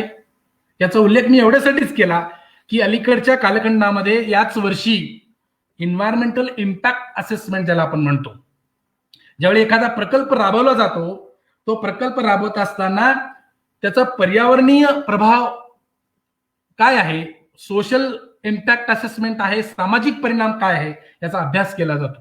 परंतु दुर्दैवाने काही उद्योगधंद्यांना, काही उद्योग समूहांना, प्रकल्पांना त्यामध्ये सूट देण्याची तजवीज किंवा त्यामध्ये शिथिलता देण्याची तजवीज या अलीकडच्या या EIA 2020 मध्ये, एन्व्हायरमेंटल इम्पॅक्ट असेसमेंट मध्ये देण्याचा निर्णय आपल्या सरकारने घेतलेला आहे. यावरूनच आपल्याला लक्षात येतं की आपल्या देशामध्ये जागतिक स्तरावर आपण किती पर्यावरणीय दृष्ट्या जागृत आहोत, संवर्धन आपण कशा पद्धतीने करतोय याचा आपण जागतिक पातळीवर आपण त्याचा प्रचार प्रसार करतो व आपल्याच देशामध्ये आपण अशा पद्धतीचे निर्णय घेतो. तो विषय आपल्या अखत्यारीत नसला तरी सुद्धा जाता जाता मला त्याचा उल्लेख करावासा वाटला. त्यानंतर गुप्त काल, सातवाहन काल, यामध्ये देखील फारसे पर्यावरणाचे प्रश्न गंभीर असल्याचं आपल्याला दिसून येत नाही. विशेषतः प्राचीन काळाच्या संदर्भात मला या ठिकाणी एक ख्यातनाम पुरातत्व शास्त्रज्ञाचा उल्लेख करावासा वाटतो. तो म्हणजे MK ढवळीकर सर, स्वर्गीय कैलासवासी MK ढवळीकर सर. नेहमीच ज्या वेळी त्यांनी प्राचीन भारताचा अभ्यास किंवा लेखन संशोधन करत, त्यांनी पर्यावरण व पारिस्थितिकी या घटकाला खूप महत्वाचं स्थान आपल्या त्यांनी संशोधनामध्ये, लेखनामध्ये दिल्याचं आपल्याला दिसून येतं. विशेषतः दक्षिणेकडील जो पिझंट किंवा शेतकरी आहे, त्या शेतकऱ्यांचा देखील ज्यावेळी त्यांनी संशोधन केलेलं आहे, त्यामध्ये देखील ढवळीकर सरांनी पर्यावरणाचा एकंदरीत मानवी सभ्यता आणि संस्कृतीमध्ये असणारं जे स्थान आहे ते अत्यंत महत्वाचं, त्याचा उल्लेख त्यांनी केलेला आहे. आणि त्यांनी एक महत्वाच्या फ्रान्स इतिहासकारांचं मत त्यांनी कोट केलेलं आहे. त्यामध्ये फर्नंड ब्रॉदेल नावाचा जो एक इतिहासकार आहे, त्यांनी ऑन हिस्ट्री 1980 मध्ये जे ग्रंथ लिहिलेला आहे, त्यामध्ये त्यांनी काय म्हणतात, फर्नंड ब्रॉडेल, की ज्याचा उल्लेख ढवळीकर सरांनी केलेला आहे, भारताची कुळ कथा या ग्रंथामध्ये मानवाचा इतिहास म्हणजे मानव आणि पर्यावरण यांच्या संबंधाचा इतिहास. खरे म्हणजे पर्यावरण ही मानवी विकासातील एक धोंड आहे. तिला टाळून तुम्ही काहीही करू शकत नाही, कारण माणूस हा पर्यावरणाचा गुलाम आहे. Slave, man is a slave in the hands of the environment. त्याला टाळण्याचा प्रयत्न केला तर प्रचंड उलतापालत होईल. मला असं वाटतं की ज्या काही उलतापालती या पर्यावरणाच्या क्षेत्रामध्ये होत आहेत, त्या जर आपण त्याचा थोडासा संदर्भ लक्षात घेतला, त्याचा जर आपण अभ्यास केला, तर आपल्याला असं लक्षात येतं की खरोखरच त्या उलतापालती आता घडून येत आहेत. अलीकडेच ऑस्ट्रेलियामध्ये लागलेली जी आग आहे, ब्राझीलमध्ये लागलेली जी आग आहे, किंवा केरळमध्ये जो महापूर आला, किंवा मागच्या वर्षी सांगली, कोल्हापूर या भागामध्ये जो महापुराने धुमाकूळ घातला, या पाठीमागे आपण पर्यावरणाचं संवर्धन करून किंवा त्याचं जतन करून विकास करणे हे आता काळाची गरज झालेली आहे. प्रकृती म्हणजेच पर्यावरण, प्रकृतीचा शोषण करून केलेला जो विकास आहे तो कधीच शाश्वत नसतो. आणि शाश्वत विकास जर आपल्याला करायचा असेल तर कुठेतरी आपल्याला समतोल पर्यावरणाला बरोबर घेऊनच शाश्वत विकासाकडे, ज्याला आपण सस्टेनेबल डेव्हलपमेंट म्हणतो, त्या विकासाकडे आपण वाटचाल केली पाहिजे. तरच आपण या पर्यावरणासारख्या विषयाला म्हणजे पर्यावरणाचा समतोल राखून आपण चांगल्या पद्धतीने विकास करू शकतो असं मला वाटतं. त्यानंतर आधुनिक कालखंडामध्ये वसाहतकालीन पर्यावरण, मी मगाशी उल्लेख केला, ब्रिटिशांचं धोरण कशा पद्धतीचं नैसर्गिक साधन संपत्तीच्या संदर्भात होतं. स्वातंत्र्य चळवळीमध्ये पर्यावरण व नैसर्गिक साधन संपत्ती याचा कुठे लिंकेज आपल्याला जोडता येईल का, तर आपल्याला असं सांगता येईल की विशेषतः गांधीजींच्या कालखंडामध्ये ज्यावेळी क्लास मुवमेंट, टिळकांच्या निधनानंतर, टिळकांपूर्वी भारतीय स्वातंत्र्य चळवळ ही एक क्लास मुवमेंट होती, वर्गीय संघर्ष किंवा वर्गीय चळवळ होती ती एक. नंतरच्या कालखंडामध्ये त्याचं परिवर्तन त्या गांधीजींच्या कालखंडामध्ये मास मुवमेंटमध्ये झालं, जन आंदोलनामध्ये. वास्तविक पाहता आदिवासी समाजाच्या ज्या काही आंदोलन किंवा चळवळी आहेत त्याच्यामध्ये जंगल सत्याग्रह आहे, शेतकऱ्यांची आंदोलने आहेत, पीझंट मुवमेंट्स आहेत, कामगारांची चळवळी आहेत. या सगळ्या चळवळी स्वातंत्र्य आंदोलनाशी जोडल्या गेल्या कारणामुळे स्वतंत्रपणे त्याचा उहापोह किंवा उल्लेख झालेला नाही. महाराष्ट्रात अनेक जिल्ह्यांमध्ये जंगल सत्याग्रह झालेले आहेत. जंगल सत्याग्रह कशासाठी झालेले आहेत की ब्रिटिशांनी कायदा केला. ब्रिटिशांनी कायदा केल्यामुळे जंगलावरील असणारा जो अधिकार आहे आदिवासी समाजाचा अधिकार संपला. त्यांच्या पुढे उदरनिर्वाहाचा प्रश्न निर्माण झाला. जंगल संपत्तीचा विनियोग वापर करून तो समाज आपला उदरनिर्वाह आजही करतो. आदिवासी समाजाने कधीही बाटली भरून पाणी कधी विकलेलं नाहीये. आज आपण बिस्लेरी किंवा इतर ज्या काही जलउद्योग ज्याला आपण म्हणतो, ते जलउद्योग मोठ्या प्रमाणात पाण्याची उपसा करतात. कोको कोला असेल किंवा इतर ज्या काही सॉफ्ट ड्रिंक्स आहेत त्या मोठ्या प्रमाणात पाण्याची उपसा करतात आणि त्यांचा हेतू काय आहे? व्यापार, कमोडिटी. पाणी सुद्धा एक कमोडिटी झालेलं आहे. म्हणजे सांगण्याचा तात्पर्य एवढाच की अलीकडच्या कालखंडामध्ये पर्यावरणासारखा जो विषय आहे तो अत्यंत गहन आणि गुंतागुंतीचा झालेला आहे. कारण हा एक स्वतंत्र किंवा सुटे अशा पद्धतीने आपण त्याचा अभ्यास करू शकत नाही. स्वातंत्र्योत्तर भारतामध्ये पर्यावरण इतिहास लेखनाला चालना कशी काय मिळाली, त्याची दोन मुख्य कारणे आपल्याला असं सांगता येईल की ॲनल स्कूलचा प्रभाव व भारतातील पर्यावरण चळवळी. ॲनल स्कूलचा मगाशी मी उल्लेख केला. भारतातील पर्यावरण चळवळी, चिपकू आंदोलन की जे उत्तराखंड राज्यामध्ये 1973-74 मध्ये त्याची सुरुवात झाली.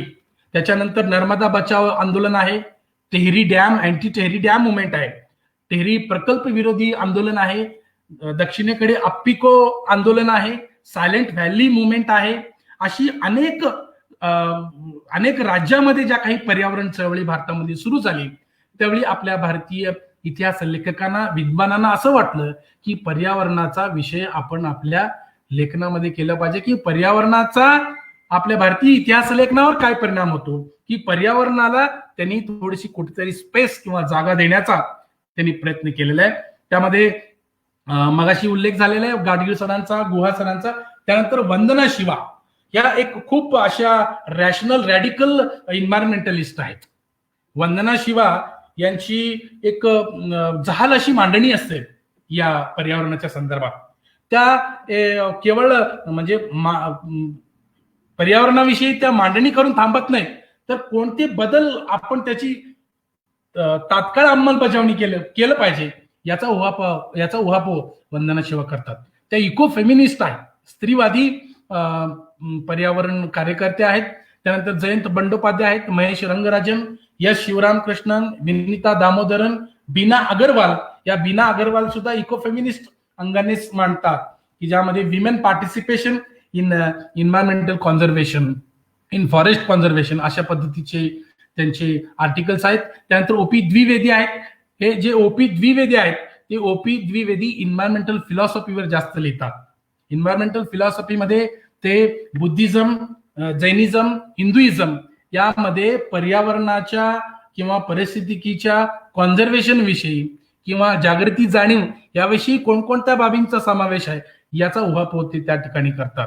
त्यानंतर मुकुल शर्मा हे जे एक पॉलिटिकल ऍक्टिव्हिस्ट आहेत, राजकीय कार्यकर्ते आहेत, राज्यशास्त्रावर त्यांचं मुख्य जरी लेखन असलं तरी सुद्धा अनेक विविध थीम्स घेऊन त्यांनी पर्यावरणाचा इतिहास लेखन करण्याचा प्रयत्न केलेला आहे.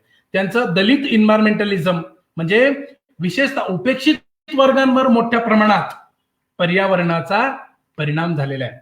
स्टेट ओनरशिप, राज्य ज्यावेळी नैसर्गिक साधन संपत्तीचं नियोजन करण्यामध्ये, मॅनेजमेंट करण्यामध्ये राज्य आपल्याकडे ज्यावेळी नैसर्गिक साधन संपत्तीचा विनियोग करतो किंवा वापर करतो की त्याची ज्यावेळी त्यांची सूत्रे राज्याकडे असतात नैसर्गिक साधन संपत्तीच्या संदर्भात, आणि म्हणून त्याचा परिणाम विशेषतः अभिजन वर्गांपेक्षा जो काही उपेक्षित वर्ग आहे, मार्जिनलाइज्ड कम्युनिटीज आहे, जो सबाल्टर्न कम्युनिटीज आहे, सबाल्टर्न जो ग्रुप आहे, वंचित किंवा उपेक्षित वर्ग, त्यांच्यावर खूप परिणाम होतात.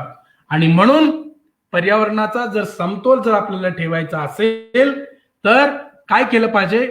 सोशल इक्विटी पाहिजे, सामाजिक समता असे ते मांडणी करतात. त्यानंतर घनश्याम शहा, सुमित गुहा, अमिता बाविस्कर असेही काही इतिहासकार आहेत. अर्थात हे केवळ इतिहास लेखन क्षेत्रातीलच नव्हे तर ते विविध विषयाशी संलग्नित आहेत. आता सुमित गुहा सर IIT मध्ये प्रोफेसर होते. त्यानंतर अमिता बाविस्कर मॅडमचा विषय सोशॉलॉजी, मात्र त्यांनी आदिवासी समाजांवर नर्मदा प्रकल्पामुळे, नर्मदा डॅममुळे कोणते परिणाम झाले याचा खूप चांगल्या पद्धतीने विवेचन त्यांनी केलेलं आहे. आता भारताच्या संदर्भात कोणकोणते विषय आणि थीम या पर्यावरणाच्या इतिहासाच्या संदर्भात हाताळलेले आहेत, त्यामध्ये मानवी परिस्थितिकी, लँड यूज पॅटर्न म्हणजे जमिनीचा वापर, विनियोग, नॅचरल रिसोर्सेस मॅनेजमेंट, नैसर्गिक साधन संपत्तीचं व्यवस्थापन, स्टेट ओनरशिप ऑफ रिसोर्सेस म्हणजे मालकी जी आहे नैसर्गिक साधन संपत्तीची त्याची राज्याकडे असल्या कारणामुळे त्याचा परिणाम समाजावर किंवा समुदायावर काय होतो, आणि त्यातून निसर्गाधिष्ठित अशा पद्धतीचे नवीन सामाजिक चळवळी किंवा आंदोलने कशी उदयास आली आपल्या देशामध्ये. भारताच्या सगळ्या राज्यामध्ये, बहुतांश राज्यांमध्ये स्थानिक स्तरापासून ते राष्ट्रीय स्तरापर्यंत अनेक पर्यावरण चळवळीचा आपल्याला उल्लेख यामध्ये करता येईल.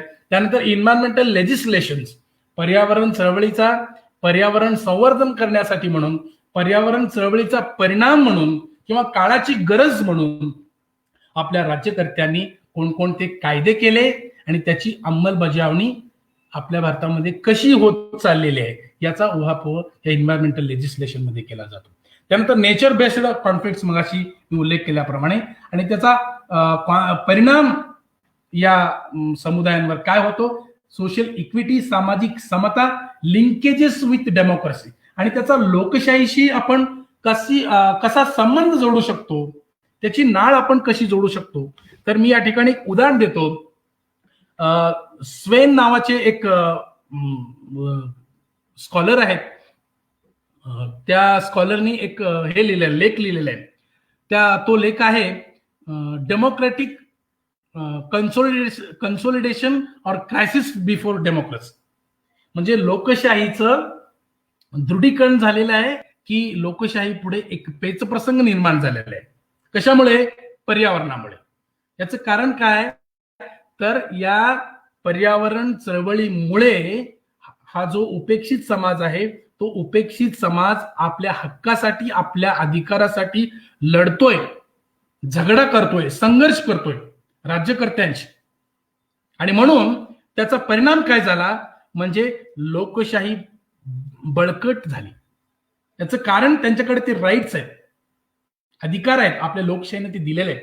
त्यामुळे अर्थ डेमोक्रेसी, विश्व लोकशाही म्हणजे वैश्विक लोकशाही, वैश्विक लोकशाही म्हणजे पृथ्वीशी निगडीत जी डेमोक्रेसी आहे ती डेमोक्रेसी आपल्या देशामध्ये ज्यावेळी प्रस्थापित होईल तेव्हाच आपल्याला या पर्यावरणाचा आपण थोडं समतोल राखू शकतो किंवा तशा पद्धतीने परिवर्तन आपण या पर्यावरणाच्या संवर्धनामध्ये, नियोजनामध्ये करू शकतो असं मला वाटतं. या संदर्भात मॅडम वंदना शिवा मॅडमनी खूप चांगल्या पद्धतीचं विवेचन आपल्या अर्थ डेमोक्रेसी या ग्रंथामध्ये केलेलं आहे. अर्थात पर्यावरण इतिहास लेखनामध्ये देखील त्यांच्या संशोधनावरून लेखनावरून विविध प्रवाह असल्याचं आपल्याला दिसून येतं. त्यामध्ये गांधीयन पर्यावरणवाद, मार्क्सवादी पर्यावरणवाद, समाजवादी पर्यावरणवाद, स्त्रीवादी पर्यावरणवाद, अभिजन, मध्यमवर्गीय, गरीब, उपेक्षित यांचे पर्यावरणवाद, या सगळ्या दृष्टीने ज्यावेळी या पर्यावरणवादाचा ज्यावेळी पर्यावरणवाद म्हणजेच पर्यावरणाशी निगडीत जे काही प्रश्न निर्माण झालेले आहेत त्याचा उहापोह जो तो आपापल्या पद्धतीने करण्याचा प्रयत्न केलेला आहे. त्यामध्ये गांधीयन पर्यावरणात काय आहे की गांधीजींनी जे मार्ग सांगितलेले आहेत सत्याग्रहाचे, आंदोलनाचे, त्याचा वापर पर्यावरण चळवळीत मोठ्या प्रमाणात झालेला. अगदी चिपको आंदोलनापासून ते नर्मदा बचाव, आजच्या नर्मदा बचाव समकालीन आंदोलनामध्ये गांधीजींच्या तत्वांचा खूप मोठ्या प्रमाणात त्याचा विनियोग किंवा वापर झालेला आहे. त्या तंत्रांचा वापर त्यामध्ये सत्य, अहिंसा, याचा अहिंसात्मक पद्धतीनेच या पर्यावरण चळवळीची वाटचाल आपल्या देशामध्ये झाल्याची आपल्याला दिसून येते. त्यामुळे गांधीयन पर्यावरणवाद वगळून आपण भारतीय पर्यावरण चळवळीचा अभ्यासच करू शकत नाही असं आपण आपल्याला म्हणू शकतो, कारण गांधींची प्रेरणा खूप मोठी आहे. त्यानंतर मार्क्सवादी पर्यावरणवाद, leftist orientation of the environmental histographic और इन्व्हायरमेंटलिझम. तर मार्क्सवादी अनुषंगाने म्हणजेच उपेक्षित वर्गांवरच, कामगार, कष्टकरी, मजूर यांच्यावरच पर्यावरणाचे जास्त परिणाम झाल्याचं आपल्याला दिसून येतं. आता अलीकडेच 1-2 महिन्यापूर्वी आपण या लॉकडाऊनच्या कालखंडामध्ये, टाळेबंदीच्या कालखंडामध्ये अनेक मजुरांनी स्थलांतर केलेलं आहे. महाराष्ट्रातून उत्तरेकडे बिहार, उत्तर प्रदेश या राज्यामध्ये ते स्थलांतर केलेले आहेत. म्हणजे काय झाला, इथला त्यांचा जो रिसोर्स बेस होता म्हणजे मजूर, त्यांचं कामगार, त्यांचा उदरनिर्वाहाचा प्रश्न निर्माण झाला, त्यामुळे ते स्थलांतर केले. त्यामुळे मार्क्सवादी पर्यावरणवादी इतिहासकारांचं, संशोधकांचं मत असं आहे, ज्यावेळी आपल्या देशामध्ये समाजवादी विचारसरणी रूढ होणार नाही, समाजवादी किंवा सोशलिस्टिक सेंट्रिक अप्रोच ज्यावेळी आपण स्वीकारत नाही, तोपर्यंत आपल्याला हा पर्यावरणासारखा गहन आणि चिंतनाचा जो महत्वाचा विषय आहे तो दिवसेंदिवस अशाच पद्धतीने उग्र स्वरूप धारण करणार. त्यासाठी त्यांचं म्हणणं असं आहे की तुम्ही मोठमोठी धरणे बांधण्याऐवजी छोटी छोटी मायक्रो स्केल, ज्याला आपण डॅम्स म्हणतो, तशा पद्धतीची तुम्ही त्यामध्ये काय करा, प्राधान्य द्या. अशा पद्धतीचं विवेचन त्या समाजवादी पर्यावरण इतिहासकारांचं मत आहे. त्यानंतर स्त्रीवादी पर्यावरणवाद, मगाशी मी उल्लेख केला की स्त्रिया व पर्यावरण याचा संबंध अगदी प्राचीन कालखंडापासून खूप मोठा आहे. जर प्राचीन इतिहास आपण लक्षात घेतला तर असं म्हणलं जातं, एक लोकप्रिय वाक्य नेहमीच ऐकायला मिळतं की स्त्रीनेच शेतीचा शोध लावला. स्त्रीने शेतीचा शोध लावला. भारतामध्ये चिपको आंदोलनाच्या किंवा चळवळीच्या पूर्वी राजस्थानमध्ये बिश्नोई नावाची जी एक जमात आहे, जी समुदाय कम्युनिटी आहे, त्यांनी तिथल्या राज्यकर्त्यांच्या विरोधी जाऊन राज्यकर्त्यांच्या विरोधी वृक्ष संवर्धनासाठी, वृक्ष वाचवण्यासाठी म्हणून जी चळवळ सुरू केली ती बिश्नोई मुवमेंट. त्यामध्ये देखील स्त्रियांचं रोल किंवा भूमिका मोठी आहे. चिपकोच आंदोलनामध्ये मोठी आहे. त्यानंतर नर्मदा बचाव आंदोलनामध्ये मोठी आहे. रिचेल कार्सन ज्या द सायलेंट स्प्रिंग नावाचा ग्रंथ लिहिलाय की जो बायबल म्हणून ओळखला जातो भारतीय पर्यावरण चळवळीमध्ये नव्हे तर जगाच्या पर्यावरण चळवळीमध्ये, त्यात त्यांचं खूप मोठं योगदान आहे. आणि म्हणून स्त्रियांवर खूप मोठ्या पद्धतीने, मोठ्या स्वरूपात अन्याय झालेले आहेत. तो न्याय स्त्रियांना मिळावा यासाठी स्त्रीवादी पर्यावरणाचे कार्यकर्ते झटत आहेत. तशाच पद्धतीने अभिजन वर्ग जो आहे, तो अभिजन वर्गाची जी भूमिका आहे ती भूमिका अशी आहे की केवळ विकास अपेक्षित आहे अभिजन वर्गाला, की ज्यामध्ये राज्यकर्त्यांचा देखील आपल्याला समावेश करावा लागतो. विकास आणि पर्यावरण अशा पद्धतीचे प्रश्न ज्यावेळी निर्माण होतो त्यावेळी अभिजनवादी नेहमी विकासाच्या बाजूने असतात. तेव्हा जर समतोल जर आपल्याला साधायचा असेल तर मध्यमवर्गीय, गरीब, उपेक्षित यांच्यावर याचे काय परिणाम होतात, विकास म्हणजे नेमका कोणाचा बळी देऊन कोणाचा विकास, आणि दुसऱ्याच्या विकासासाठी तिसऱ्याने बळी का द्यायचा, who will sacrifice for whose benefits, कोणाच्या विकासासाठी कोणाचा बळी, अशा पद्धतीचे अनेक प्रश्न विचारून या उपेक्षित पर्यावरणवादी कार्यकर्त्यांनी मोठ्या प्रमाणात एक प्रेशर, दबाव आणण्याचा राज्यकर्त्यांवर प्रयत्न केलेला आहे. मी या ठिकाणी समारोपाकडे वळतोय. मला वाटतं 1.25 तास होऊन गेलेला आहे. तर हा एक मोठा असा गहन संशोधनाचा विषय आहे. याची व्याप्ती खूप मोठी आहे. केवळ एका तासाच्या आभासी वेब लेक्चर्समध्ये, आभासी व्याख्यानामध्ये हा विषय संपवणे खरोखरच एक चॅलेंजिंग काम आहे, एक आव्हानात्मक गोष्ट आहे. तरी सुद्धा जाता जाता मी असं सांगेन की या क्षेत्रामध्ये वाचनासाठी, संशोधनासाठी खूप अशा पद्धतीचे नवीन असे विषय, उपविषय, सबसेट्स और सबथीम्स ऑफ एन्व्हायरमेंटल हिस्ट्रीज की जे नवीन संशोधकांना ते आकर्षित करत आहेत सध्या. मात्र आपण थोडंसं पारंपरिक जी एक अकॅडमिक जी चौकट आहे, बौद्धिक जी एक आपण पॅराडाईम्स म्हणतो, इंटलेक्च्युअल पॅराडाईम्स, बौद्धिक चौकट, ती चौकट थोडीशी आपण बाजूला करून, मी असं म्हणत नाही की ती चौकट आपण कधीच ओलांडायची नाही किंवा त्याच चौकटीत राहायचं. जी वॉटर टाईट जी कंपार्टमेंट आहे त्याच्या पलीकडे जाऊन आपण थोडंसं दुसऱ्या विद्याशाखेमध्ये थोडंसं आपण डोकावून पाहिलं पाहिजे. कारण शेजार धर्म आहे, दुसरे विषय जरी असले तरी सुद्धा त्या दुसऱ्या विषयाच्या प्रभावामुळे किंवा आपल्या विषयातील प्रभावामुळे अनेक दुसऱ्या विषयात त्याचे परिणाम निश्चितच होतात. कारण जसं इतिहासाची सहाय्यकारी शास्त्र आहेत, तशाच पद्धतीने इतर विषयामध्ये देखील इतिहासाचा अभ्यास केल्याशिवाय त्या विषयाचा यथोचित किंवा सर्वांगीण अभ्यास केला जात नाही. रामचंद्र गुहा सरांनी एक लेख लिहिलेला आहे, writing environmental history in India, socio ecological status report, एक इकॉनॉमिक अँड पॉलिटिकल वीकलीमध्ये त्यांनी एक लेख लिहिलेला आहे. त्यामध्ये त्यांनी खंत व्यक्त केलेला आहे की पर्यावरण इतिहास लेखन जे आहे ते अद्याप बाल्यावस्थेत आहे. संशोधनास खूप प्रचंड वाव आहे. कारण भारत हा विविधतेने नटलेला देश आहे. भौगोलिक विविधता आहे, सांस्कृतिक विविधता आहे आणि म्हणून इथल्या नैसर्गिक साधन संपत्तीच्या, सांस्कृतिक परंपरेचा, सामाजिक, आर्थिक, भौगोलिक या सगळ्या बाबींचा विचार करून त्याचा इतिहासावर किंवा सामाजिक शास्त्रावर कोणते परिणाम झाले याचा अभ्यास करणे आता काळाची नितांत गरज आहे. कारण त्यामध्ये खूप मोठी वाव, फुल पोटेन्शियल वाव आहे. त्यामध्ये कोणकोणते असे मुद्दे आहेत? एन्व्हायरमेंटल हिस्टोग्राफी, पर्यावरणीय इतिहास लेखन पद्धती, त्यानंतर इकोफेमिनिझम, स्त्रीवादी पर्यावरण, सॅक्रिड ग्रोव्ज.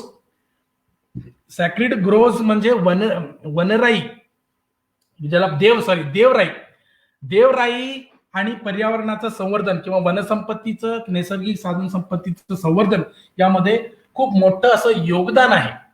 सॅक्रिड ग्रोव्ज आणि त्याच्या संस्कृतीचा पर्यावरणाशी असणारा संबंध जो आहे, इकॉलॉजिकल किंवा एन्व्हायरमेंटल फिलॉसॉफी किंवा इको धर्म, अशा पद्धतीचे नवीन विषय आपल्याला हाताळता येईल. आता पश्चिम घाटामध्ये आपण राहतोय, त्या पश्चिम घाटामध्ये अनेक देवराई होत्या, अनेक एनजीओज याच्यावर काम करतायत.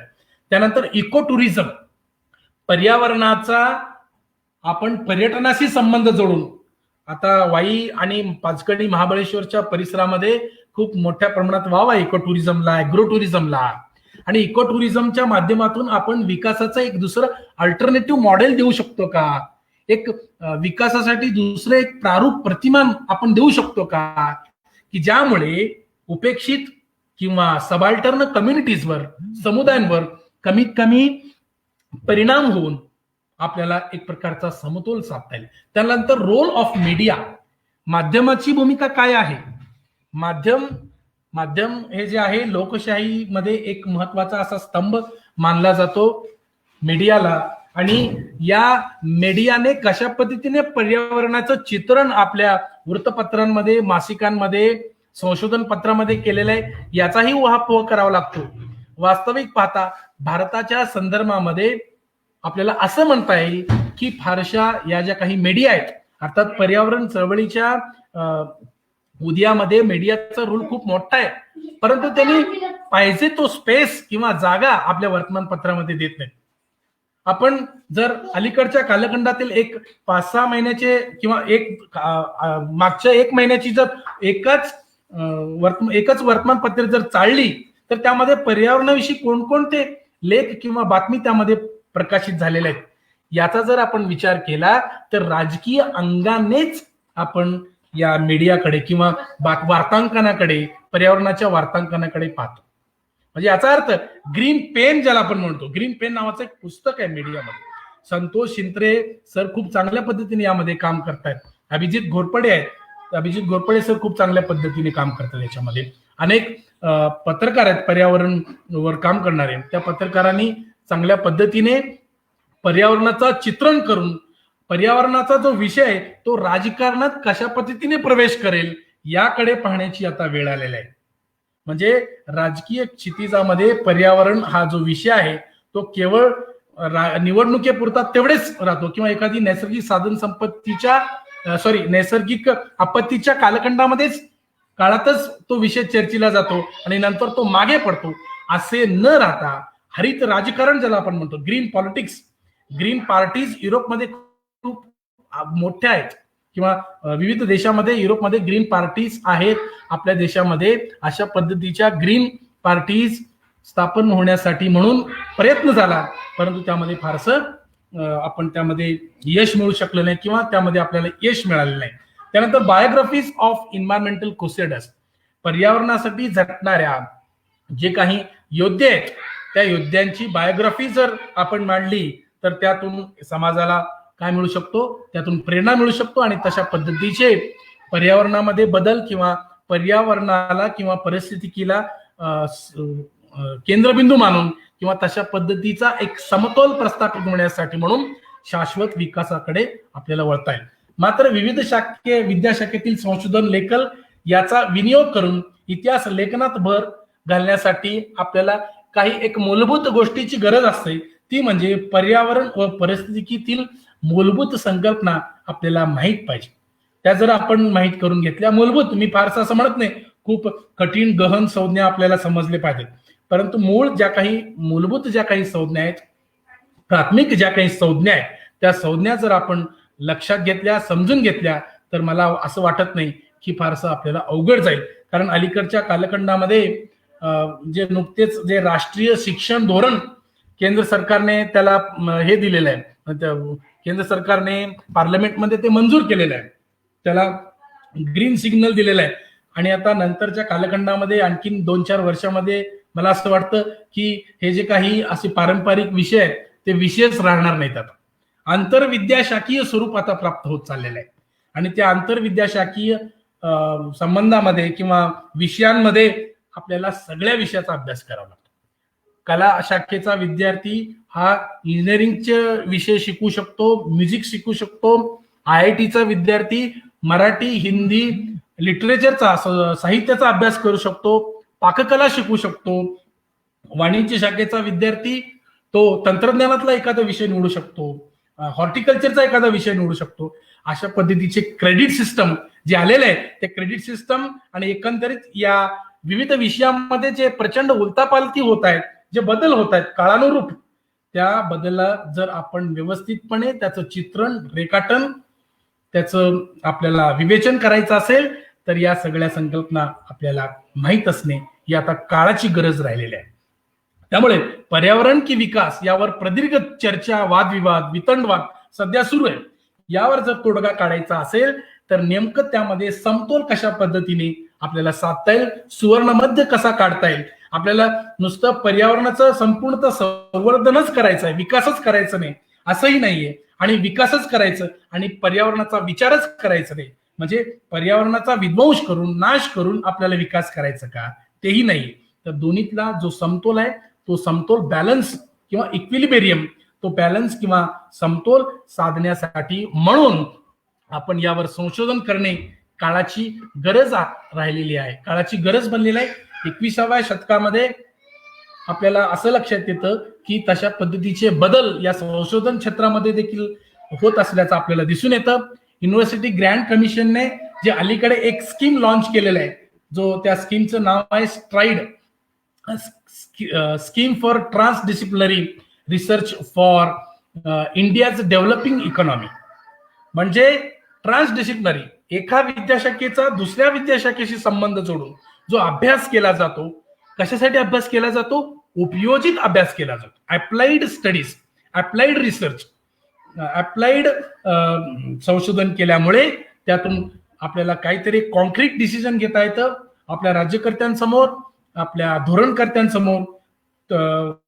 आपल्याला काही पर्याय मांडता येईल आणि त्यातून आपलं मानवी जीवन सुखकर करता येईल. म्हणजे socially oriented, need based, globally relevant आणि लोकली नीड बेस्ड अशा पद्धतीचे विषय जर आपण हाताळले, मी केवळ इतिहासातच म्हणतो अशातला भाग नाहीये, बऱ्याच विषयामध्ये नवीन नवीन अशा संकल्पना आलेल्या आहेत, त्याचा आपण अभ्यास केला पाहिजे.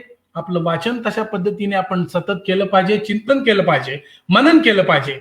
आणि यामध्ये आपण आणखीन काय वाचन करू शकतो, काय लेखन करू शकतो, याचाही जर आपण विचार केला तर मला असं वाटतं की जे स्पर्धा परीक्षेची तयारी करणारे विद्यार्थी आहेत किंवा इतर जे उच्च ह्याच्यासाठी म्हणजे पदासाठी अभ्यास करणारे जे विद्यार्थी आहेत, त्यामध्ये केंद्रीय स्तरावर असतील, राज्य स्तरावर असतील, त्या सगळ्या परीक्षांमध्ये या सगळ्या अभ्यासाचा निश्चितच उपयोग होतो. जरी त्यांना मुख्य पदे मिळाली नसली तरी सुद्धा दुय्यम पदे तरी किमान मिळतात. मात्र त्यासाठी आपलं लेखन, वाचन आणि संशोधन चालू ठेवणे ही काळाची गरज बनलेली आहे. कारण आपल्याला असं म्हणायचं आहे या ठिकाणी की वाचन, लेखन आणि चिंतन ही एक निरंतर चालणारी प्रक्रिया आहे. एवढे बोलून मी या ठिकाणी तुमची सगळ्यांची रजा घेतो आणि मी पुन्हा एकदा सिंधुजन अकॅडमीचे doctor Sujit Shinde sir, Pankaj sir या व इतर सर्व पदाधिकाऱ्यांचं मी आभार मानतो. आणि मी या सगळ्या याच्यासाठी म्हणजे विवेचनासाठी तुमच्या समोर हा विषय मांडण्यासाठी या सगळ्या संदर्भ ग्रंथाचा मी उपयोग केलेला आहे. मला असं वाटतं की एका वेगळ्या विषयावर आपण या ठिकाणी मांडणी केलेली आहे. तर या संदर्भात तुमचे काही प्रश्न, शंका असतील किंवा यामध्ये काही भर घालायचे असतील तर मी या ठिकाणी तुम्हाला ऑनलाईन या फेसबुक लाईव्ह मीडियावर आभासी वेब संवादाच्या माध्यमातून मी तुमच्याशी हितगुज संवाद साधण्यासाठी उपलब्ध आहे. धन्यवाद. जय हिंद.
या ठिकाणी काही या चॅट बॉक्समध्ये काही प्रश्न या ठिकाणी आलेले आहेत किंवा त्याच्यावर थोडंसं कमेंट्स आलेले आहेत. त्यामध्ये जयपाल कटारे सर की जे माझे विभाग प्रमुख आहेत, त्या सरांनी अशी मांडणी त्यामध्ये त्यांनी असं विवेचन त्यांनी त्याच्या मेसेजमध्ये केलेलं आहे की Gatha Saptashati edited by 17th Satavahana king Hala is suppose to be the gazetteer of the environmentalist. Gatha Saptashati हे जे सातवानकालीन हाल राजांनी लिहिलेलं आहे, माझा काही त्याच्यावर प्राचीन कालखंडामध्ये कालखंडावर अभ्यास नाहीये, माझं स्पेशलायझेशन नाहीये, पण मी या ठिकाणी असं म्हणू शकतो की सातवान कालखंडामध्ये नैसर्गिक साधन संपत्ती खूप चांगल्या पद्धतीने त्याचं नियोजन म्हणण्यापेक्षा मॅनेजमेंट त्यांनी केल्या कारणामुळे आर्थिकदृष्ट्या तो कालखंड भरभराटीचा होता. मात्र त्याला gazetteer of the environmental history असं म्हणता येईल का, या संदर्भात माझ्या मनामध्ये शंका आहे. याचं कारण असं आहे की पर्यावरण हा जो विषय आहे तो अलीकडचा आहे आणि नैसर्गिक साधन संपत्तीचा किंवा नैसर्गिक साधन संपत्ती परिस्थितिकी हा जो एकंदरीत विषय आहे तो प्राचीन कालखंडामध्ये असला तरी सुद्धा याच्यामध्ये गाथा सप्तशतीला गॅझेटियर म्हणणे उचित ठरेल. मात्र काही मर्यादा आहेत त्यामध्ये. त्या मर्यादा जर आपण लक्षात घेतल्या तर तशा पद्धतीने आपण त्याच्यावर संशोधन करू शकतो असं मला वाटतं.